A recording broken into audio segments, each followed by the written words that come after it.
ချုပ်ပြန်တယ်ပညာရေးထောက်ပံ့ပေးခြင်းကျောင်းဆောင်ခြင်းကြီးဖြစ်ပါတယ်ခင်ဗျာဒီလိုလိုဒီညူလေးစားရဲ့ဆရာတော်ကြီးကတည်းကဘောဓိတော်ရ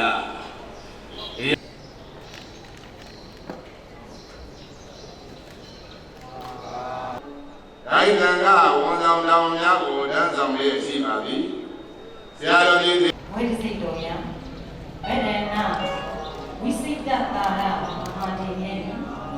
ကြည်ညိုဘဝညာဝေနေ80တော်တည်တဲ့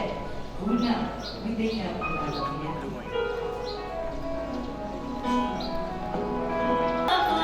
ဆက်လက်ပြီးတော့အာနာဝိတော်တော်ရဲ့ဆရာတော်ကြီးဥတ္တညဘောဇာနာတိလာကျိုးကိုညောတမင်ကြီးရတာတော့မလား